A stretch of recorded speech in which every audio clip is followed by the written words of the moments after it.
There's nothing I've done for 12 years yet. So I'm hoping I could sell insurance for 12 years. I'm 4 years in. Airplane mechanic, airplane assembler. I assembled planes. Putting planes together. Right. Instead of putting people together, you're putting the planes together. So I was kind of like a professional student. Obviously, you had to get your insurance license. I did. Were you surprised how easy it is to get an insurance license? I don't know. I was nervous because it's first time, and I'm like, I wasn't expecting it. What did he do that he could have that house? Because that's what I need to start doing. Unless he's a rock star, I can't be a rock star. Welcome to my show of ordinary people doing extraordinary things, where we hear from regular people who got tired of living their ordinary lives and were not afraid to make that jump. You gotta be different. You can't be doing what everyone else is doing. You gotta create action. You gotta create momentum. So I'm looking for demand and I'm looking for mentorship because I wanted to know everything my mentor knew. People who are just like you and me.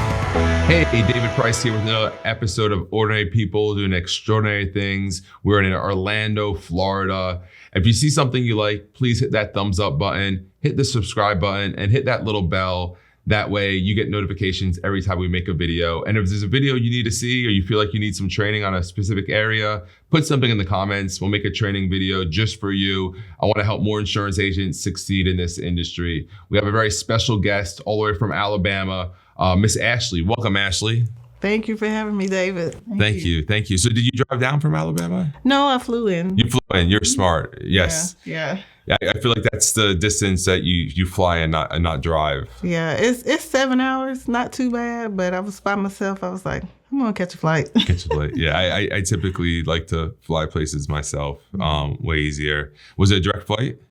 No, I had to fly to Miami first. And then from Miami, I came here. So you had to come all the way down south to come back north. Got it. To do a 20-minute flight, yeah. 20-minute flight. So how was the flight? It was pretty good. Both flights was pretty good. Second one kind of made me a little nauseous, but smaller plane? No, it was actually a 737. Okay. Pretty big, nice size plane. So you're on a 737 for 20 minutes? Yeah. Really? Wow. Okay. Awesome. Yeah. Well, I'm glad you came down. Super excited to hear a little bit about your story and share some of your story. Currently selling insurance. But did you grow up saying you wanted to sell insurance? Was that something that was on your radar? No, actually I grew up, I wanted to be a nurse. I like helping people. So I always said I was going to be a nurse. I was going to help people. And that's what I wanted to be growing up. So at a young age, you wanted to be a nurse? I did, for as long as I can remember. Okay, awesome. So you go to high school, you finish high school, I did. And then you start college. I did. I finished high school, and then I went to community college. I got an associate's in science, and I did. I tried my luck at nursing, and it it didn't go quite well. I had a couple of roadblocks in the way, but eventually I didn't make it through it. No problem. I mean, you're here today. Yeah. I mean, I started working on getting a business degree. I made the mistake. I'm like, let me do all the required stuff first. Mm-hmm. And I got one class away from having an associate's, and I just decided school wasn't for me before that class. So I never even got my associate's. And then thinking back, I'm like, man, I should have my business stuff first. Yeah. So at least I was doing the stuff I was interested in. That's probably why I quit after 2 years. I'm like, dude, this stuff's so boring. All right, so you want to be a nurse. It didn't work out. And what happened? What was the pivot from there?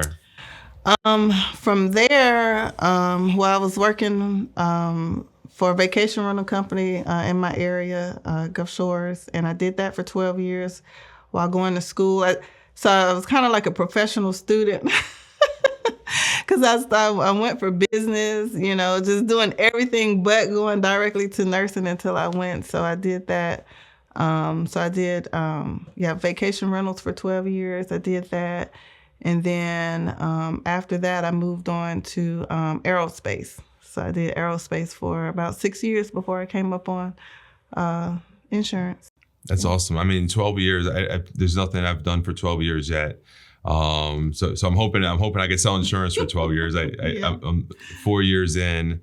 The Army, I did that for 4 years. I think 4 years. I guess this might be the longest thing I've done is selling insurance. I think about 4.5 years. Okay. So you did aerospace after that. What is that? That sounds exciting. Basically airplane mechanic, airplane assembler. I assembled planes for the UTC Aerospace, which is now Collins Aerospace. And I did that for 6 years. So it's basically, assembly line where we assemble the parts, and the front part of the engine, I built the covering around that. So I was on the A320neo unit.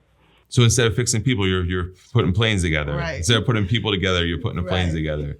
So how did you get into that? Because I feel, how did you learn about planes and how to fix planes? My mom started at the plant when I was in high school, and then my oldest brother went out there. I have a lot of family working out there. So at the time, I was just looking for something that was going to give me the money I was looking for. And so that I just applied. Never done it before. Applied out there, got the job, got on, learned everything, went through my classes, and that's awesome. And became a mechanic. So became an airplane mechanic. Yeah. When people ask what you do, or you're like, I'm an airplane mechanic. Yeah. Well, I just said, just working on aircrafts. Just working on aircrafts. I love it. That's awesome. It sounds like the Army. The Army always has like this real technical job description for something. Like I was a petroleum supply specialist in the Army. And typically what you do as a petroleum supply specialist is you drive trucks with fuel that carry fuel. That's what most of the people do. I did do a little more technical thing where we did bulk petroleum, but everything has, I think, an engineer. That's another job in the Army. And typically what an engineer does is they go through the ground looking for landmines. Oh. Yeah, you wouldn't think that. Like, engineer, yeah, I'll do that. And like, all right, here, I need you to go here and try to find landmines and don't blow yourself up. Yeah. Tough job. Yes, definitely tough job. I didn't do that job, but when I seen that, I was like, man, that's crazy. All right, so you're an airplane mechanic, and somehow at some point you got an insurance license. Bring us to the gap from putting planes together to getting your insurance license. Well, after 6 years of doing aerospace, the company had a big layoff. We laid off 300 plus people, and I was one of those people. And so I kind of took some time. It was maybe about a year before I came up on insurance when I really started thinking I need to find a job. I can't just be living. So I started applying for jobs. Couldn't really find anything because I was either overqualified or, they didn't want to pay me what I thought I was worth. So, and then I came across an ad in Indeed. I believe it said phase 1. Work from home, make so much money a month. It was like thousands of dollars. I can't remember the amount, but so I was like, okay, I'll apply for that. I was applying for everything else. Why not apply for that? And I got a call to have a interview, and I interviewed and I got the job. Was it a telephone interview or in person? It was a Zoom interview. A Zoom, okay. Mm-hmm. It was. It wasn't one-on-one individual like we are. It was a group interview. Okay. Mm-hmm. So when you obviously you're showing up for an interview. I mean, up until then, I'm sure every interview you did was like in person, one-on-one, like very formal. And then obviously like the group Zoom interview, right? Yeah. I know it was different, right? I wasn't there, but I know it was different than what you used different. to. What did it feel like? Like describe that. I don't know. I was nervous because it's first time, and I'm like, I wasn't expecting it, and I'm like, all these people on Zoom, but I don't know. I just wasn't used to having a group interview, but it was interesting. Yeah. Do you remember how many people were on the Zoom? It was. I know it was like a page of us, so that little Zoom screen holds about. Was that 30-something people? About right? 6 or 9. I think it was the main page. Got it. Okay. It was, it wasn't too many. But it wasn't too many. All right. It was a handful. I know sometimes those Zoom interviews got 100 people on it. Yeah. It could have been. So that's why I was wondering. So you interviewed. Mm-hmm. Obviously, you had to get your insurance license. I did. Were you surprised how easy it is to get an insurance license? Like as far as the time, right? This stuff is definitely boring, right? And definitely not something an average person is just gonna know, definitely. But as far as I know, for me, I was surprised. I'm like, wait a second, I got my license. I think it was like 3 weeks total, right? And once I finished the course, I think it was like 3 weeks total. I was like, man, I can't believe how easy that was. Yeah. Did you have that same thought? I don't know if I had that same thought. I just remember when I got the job, and it was kind of like, okay, well, now you got to do this, and this. And so I guess just, being a professional student and all, it was just kind of, okay, I need to get it done. And so I think that was happening like in August, and by the end of August, I had my license. So I think it took me about, because I got right on it. So maybe a little over a week, they gave me deadlines like, well, you need to have this done by this certain time. And so I did it. That's awesome. Wait for easier than being a nurse, right? Yeah. As far as, nurses, that's a commitment. So, cool. So you got your insurance license. The first company you worked with was Lincoln Heritage, right? Mm-hmm. Lincoln Heritage. So tell me about what it was like starting, because you went from always being paid hourly or or salary to now, hey, listen, you don't work, you don't get paid. What was that like for you? It was rough. It was rough. The money I had saved up from being when I departed from aerospace, it was like a year, and like I said, I was just living. And by that time, realization had kicked in, and when I went through that whole process, it was tough. It was tough. I was on the last ends of my money, and I was worried. I was constantly worrying every day. It was a lot of stress, and I didn't know how I was going to do coming in. I was eager. I remember the first week after I got my license, they teach us about, being positive, always staying positive and pushing through. And that's what I was doing. I remember that. That's what I was doing. Not making any sales, calling people, not knowing what I'm doing, talking to them. And it's kind of like, once you hang up, it's like, dang, I probably should have did this, or I probably should have said that. So I really wasn't making it anywhere the first week. So it was rough. It seemed like forever, but honestly, it was probably 2 weeks. And then it just kind of started falling into place for me.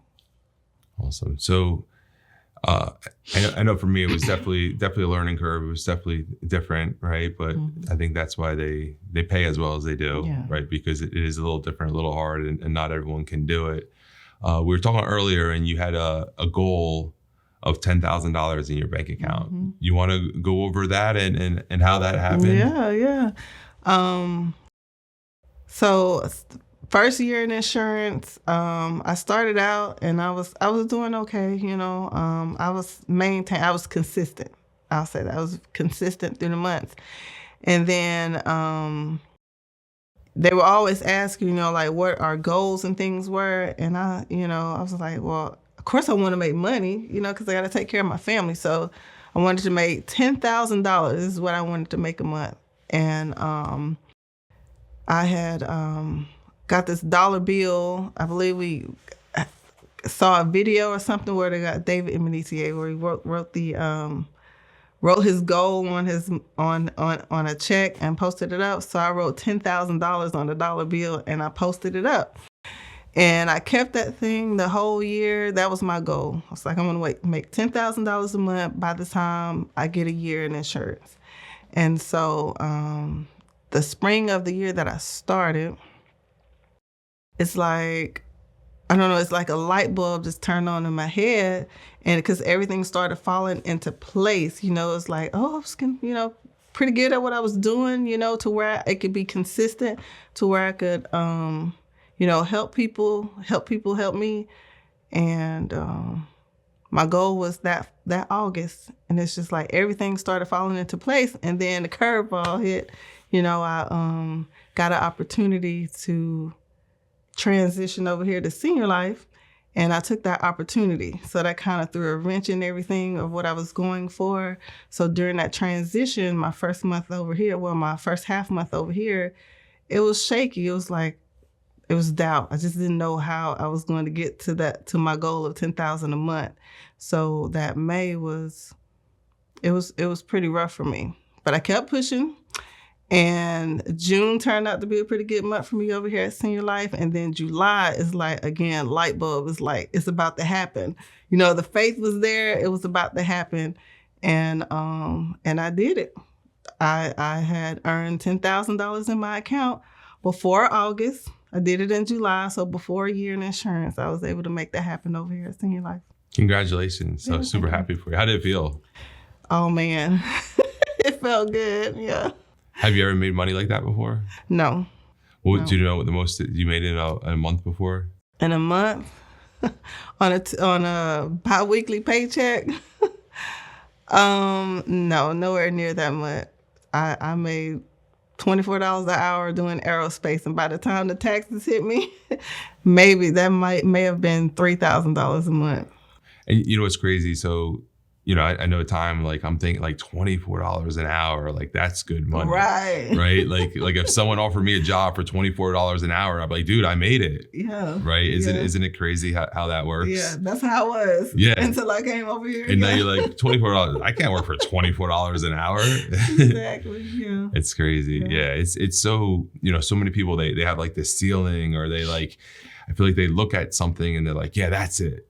You know what I mean? And then their ego like hones in on that, and they stop, like their mind doesn't open. They don't see anything else anymore.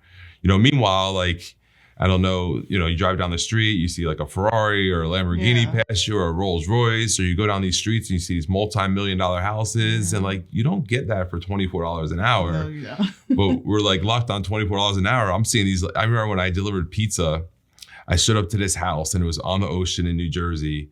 And it was just huge, beautiful house. It looked like it just got built.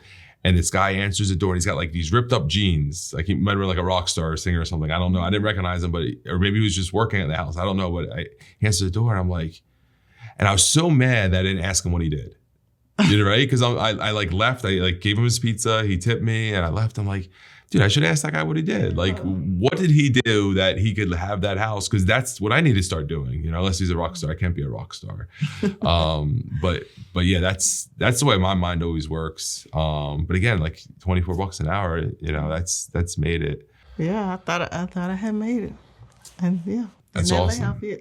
So you accomplished your first major insurance goal, which is $10,000 a month, which is phenomenal. What's your next goal? What are you focusing on now? My next goal is to do, well, of course, to earn more than the $10,000 in my account. So as far as production wise, my next goal is to, you know, I want to do a $50,000 goal. I want to get my ring. I want to be $50,000 in income. Mm-hmm. Awesome. Well, $10,000 a month times 12 months, that's $120,000. So that could be a 6-figure ring. Yeah. So that's awesome. And you haven't been, it's been less than a year, right? I made a year in August as far as insurance. Okay. So you've been licensed just a little bit more than a year. Mm-hmm. Awesome. This is where things are going to start getting easier for you. So I remember when I first started, I was about 6 months in. And I remember people kept saying, "Oh, you just got." I heard someone telling someone else, "You got to make it to the year," and then someone telling us, "You got to make it a year." And I'm like, "What the heck's gonna happen at a year, right?" Yeah. You know, because it's tough in the beginning, right? It's not all rainbows and sunshine. And I remember getting to that year and be like, "Oh, okay, I see it." And then I remember telling agents, "Just get to the year," and then they would literally call me up, "David, thank you. I hit the year and I see what you're talking about now." And it's. You know, like the goal is when you bring an agent in, how do you keep them for a year? Like that's it. Like just blind faith for a year. But what's most amazing about that is how many years did you go to school to be a nurse?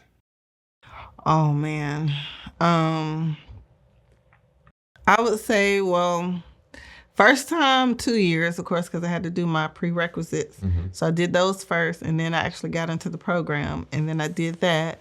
And I didn't make it past the first semester. And then I tried it again. And I mean, it's been on and off. I tried it again, second time, and got to my third semester. It's five semesters in RN, and then some things happened in my life, and I never went back. So time-wise, how many years do you think of schooling you have if you put it all together? I mean, I've been a professional student since I graduated in '99. So, nursing specifically. Well, schools. How many years you got of schooling, would you say? Literally since '99. I did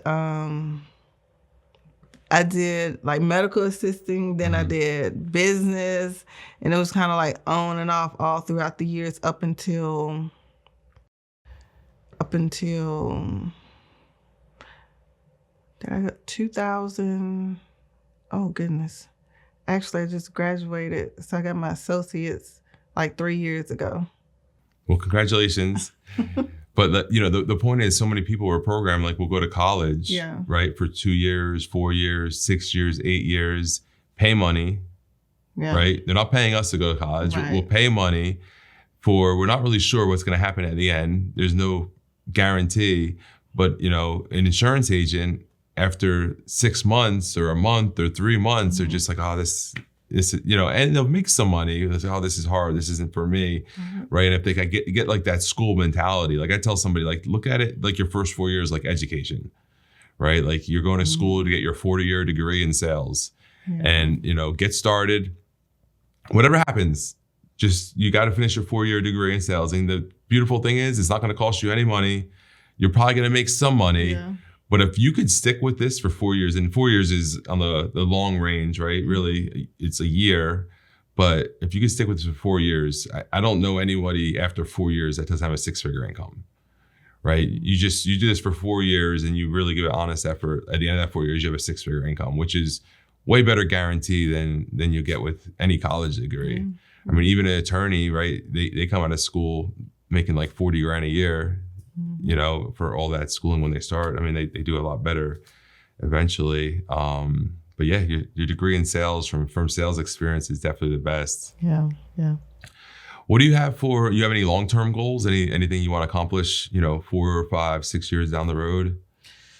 I do. I'm just taking my goals in smaller steps, but the bigger picture is that, I have 2 kids, so I want to leave something behind to them. I don't want to be, I don't want to pass away and that's it and not leave them anything. I really want to provide a better life for them, while I'm here and when I'm gone. So that's my long-term goal, is just to build something, that I could leave behind to help carry them. Awesome. I love it. And I know me, I didn't come from a lot, I had what I needed, right? And I'm real grateful for everything, my family provided for me and all the help I got. But I definitely, have a chance to change, my family tree and the people that come after. So that's awesome. Yeah. That's awesome. I really appreciate you coming down here. If there's a new agent watching and they're either one struggling, 2 haven't even started yet, or just really haven't committed, do you have any advice for them? For the new agents coming in, just like you said, be here a year from now. I like that. Be here a year from now to the new agents. And for the agents who are here and struggling, because I've been there, just remember that, there's a season for everything. And we're in the fall now. So we're in a new season. So even though last season it wasn't your best, your season's coming. We're in the fall. The leaves are falling off the tree, everything is changing. So it's your time to change too. So just keep pushing, We all have those struggles, but keep pushing through because your season's coming. Awesome. Appreciate that. I appreciate you coming down. Really pumped to hang out with you guys some more for the next couple of days. So that's been another episode of Ordinary People Doing Extraordinary Things. If you see something you like, please hit the thumbs up, hit that subscribe button, and hit that little bell so you get notification every time I make a new video. And if you have any questions, put them in the comments And if you want to see a video or some kind of training that you feel like you need, put it in the comments and I'll make a training video just for you. I want to see more agents succeed. There's no reason why everyone can't win in this business.